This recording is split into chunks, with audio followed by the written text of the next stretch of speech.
Big boss Malayalam season 7 ഇന്നത്തെ weekend എപ്പിസോഡില് Aneesh അനുമോളെ propose ചെയ്ത ഒരു വിഷ്വൽസ് ഒന്നും വീക്ക്ലി റീക്യാപ്പിൽ കാണിച്ചിരുന്നില്ല. പിന്നീട് വീട്ടുകാരെ എല്ലാവരെയും ലാലേട്ടനത് കാണിക്കുന്നുണ്ട്. അത് അറിയാൻ 3 പേര് ബാക്കിയുണ്ടായിരുന്നു, അവരെയും കൂടി ലാലേട്ടനത് അറിയിക്കുന്നുണ്ട്.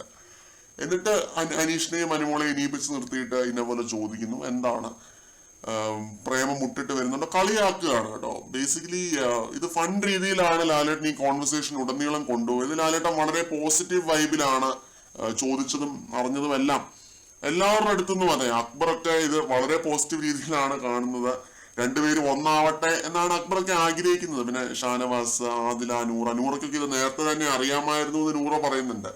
പിന്നെ ആദില പറയുന്നുണ്ട്, ആദ്യം ഞാൻ അന്തം വിട്ടു, പിന്നീട് ഞാൻ ആലോചിച്ചു. അപ്പൊ അങ്ങനെയൊക്കെ പറയുന്നുണ്ട്. ഫൺ രീതിയിലാണ് ഈ കോൺവെർസേഷൻ മൊത്തം പോയത്.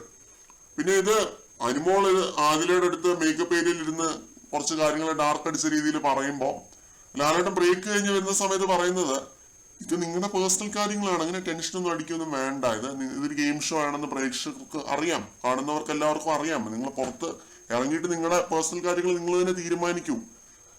അൾട്ടിമേറ്റ്ലി ഇത് രണ്ടുപേരുടെ പേഴ്സണൽ ലൈഫാണ്, അവരുടെ ജീവിതങ്ങളെ ബാധിക്കുന്ന ഒരു തീരുമാനമാണ്. അവരാണ് ഇതിനകത്തൊരു തീരുമാനം എടുക്കേണ്ടത്. ഇത് മറ്റേ എന്താ പറയാ, ജാസ്മിൻ ഗിബ്രി ഒക്കെ പോലെ ക്ലാരിറ്റി ഇല്ലാത്ത ബന്ധം അങ്ങനെയൊന്നും അല്ല.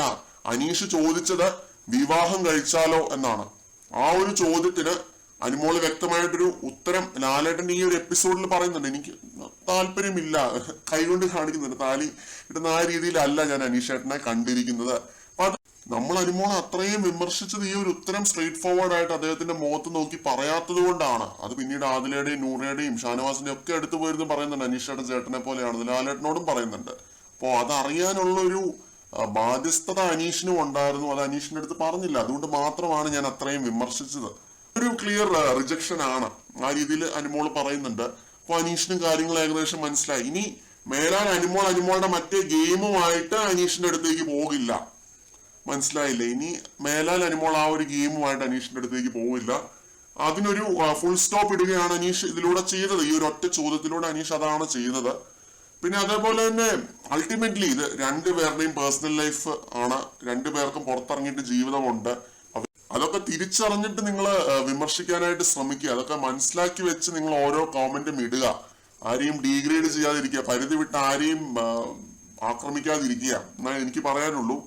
എന്തായാലും ലാലേട്ടൻ ഇതൊരു ഒത്തുതീർപ്പാക്കിയിട്ടുണ്ട്. അനുമോളുടെ ഭാഗത്തുനിന്നും ക്ലിയർ ആയിട്ടൊരു ഉത്തരം അനീഷിനും കിട്ടി, ലാലേട്ടനും കിട്ടി എന്ന് നമുക്ക് പ്രതീക്ഷിക്കാം. പ്രേക്ഷകർക്കും കിട്ടിയിട്ടുണ്ട്. അപ്പോൾ ഇതൊക്കെയായിരുന്നു ഇന്നത്തെ വീക്കെൻഡ് എപ്പിസോഡിലെ ചർച്ചകൾ. ഞാൻ ഇതിലേക്ക് കൂടുതലായിട്ടും ഡീപ്പായിട്ടൊന്നും ഇറങ്ങിച്ചെന്ന് കാര്യങ്ങളൊന്നും പറയുന്നില്ല. കാരണം ആ രീതിയിലായിരുന്നു കോൺവെർസേഷൻ. ആ ഒരു ലാഘവത്തിലെ ഞാൻ ഇതിനെ കാണുന്നുള്ളൂ. അനീഷ് ഒരു കാര്യം ചോദിച്ചു, അനീഷിന് അങ്ങനെ തോന്നി, ആ ചോദിച്ചതിൽ എന്താണ് തെറ്റ്, അതാണ് ആ രീതിയിലാണ് ലാലേട്ടനും ഈ ഒരു വിഷയത്തെ നോക്കി കാണുന്നത്. അപ്പൊ നമ്മളും അങ്ങനെ തന്നെ നോക്കി കണ്ടാൽ മതി എന്നാണ് എനിക്ക് തോന്നുന്നത്. അല്ലാതെ ഇതിനകത്ത് ഓവറായിട്ട് പറയേണ്ട കാര്യങ്ങളൊന്നും ഇല്ല. പിന്നെ അനീഷിനെ ലാലേട്ടൻ വിമർശിക്കുന്നുണ്ട് കേട്ടോ. ഒരാളൊരു കാര്യം പറഞ്ഞുകൊണ്ടിരിക്കുന്നതിന്റെ ഇടയ്ക്ക് നിങ്ങൾ എണീറ്റ് പോകാൻ പാടില്ലായിരുന്നു അങ്ങനെ പറയുന്നുണ്ട്, അങ്ങനെ പറഞ്ഞ് വിമർശിക്കുന്നുണ്ട്. അതൊരു കൺസ്ട്രക്റ്റീവ് ആയിട്ടുള്ള ഒരു വിമർശനമായിട്ടാണ് ഞാൻ കണക്കാക്കുന്നത് കേട്ടോ. അത് അനീഷും അങ്ങനെ തന്നെ ആയിരിക്കും എടുത്തിട്ടുണ്ടാവുക. അബദ്ധമായി പോയെന്ന് തോന്നിയത് കൊണ്ട് ചിലപ്പോൾ അനീഷ് എണീറ്റ് പോയതായിരിക്കും എന്ന് ഞാൻ പറഞ്ഞിരുന്നു. അത് ലാലേട്ടനും അത് ശ്രദ്ധിച്ചു. അപ്പൊ ആ എണീറ്റ് പോയ വിഷ്വൽസ് ഒന്നും എല്ലാവരെയും കാണിച്ചില്ല. പക്ഷെ ഇങ്ങനെയാണ് തോന്നുന്നത്, അബദ്ധമായി പോകുന്ന തോന്നിയത് കൊണ്ട് എണീറ്റതാവാം. അത് അനീഷിന്റെ അടുത്ത് പറയുന്നുണ്ട്. അനീഷ് അത് ആ രീതിയിൽ അക്സെപ്റ്റും ചെയ്യുന്നുണ്ട്. കൂടുതൽ അപ്ഡേറ്റുകളുമായിട്ട് വീണ്ടും കാണാം.